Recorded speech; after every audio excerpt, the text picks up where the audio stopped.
রাজ্যের বিভিন্ন কলেজের পরীক্ষার ফলাফল নিয়ে অনিয়মের অভিযোগকে কেন্দ্র করে উত্তেজনা ছড়ালো আগরতলায়। অভিযোগ অনুযায়ী ফলাফল প্রকাশের পর অনেকে ছাত্রছাত্রীর নির্দিষ্ট বিষয়ে ব্যাগ দেখানো হচ্ছে, এমনকি পুনরায় পরীক্ষা দেওয়ার পরও একই সমস্যা দেখা দিচ্ছে বলে দাবি করা হচ্ছে।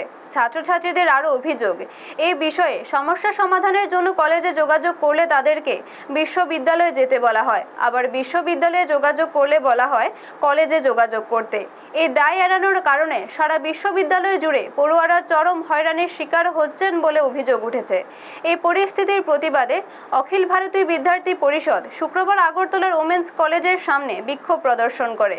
বিক্ষোভ চলাকালীন ত্রিপুরা বিশ্ববিদ্যালয়ের ভাইস চ্যান্সেলর ডক্টর শ্যামল দাসের কুশপুতুল দাহ করা হয়। আন্দোলনকারী ছাত্রছাত্রীরা দাবি করেন, দ্রুতই সমস্যার স্থায়ী সমাধান না হলে আগামী দিনে আরো বৃহত্তর আন্দোলনের পথে নামতে বাধ্য হবেন তারা।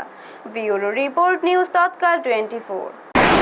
আমরা জানি যে ত্রিপুরা বিশ্ববিদ্যালয়ের আন্ডারে 28টা ডিগ্রি কলেজ আছে।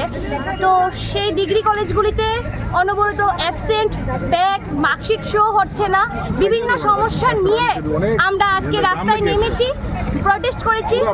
আর এই প্রটেস্ট যদি আগামী দিন যদি কিছু না হয়, আমরা গুরুতরভাবে ত্রিপুরা বিশ্ববিদ্যালয়ে আমরা যাব, আরও বৃহত্তর আন্দোলনের চেষ্টা করব।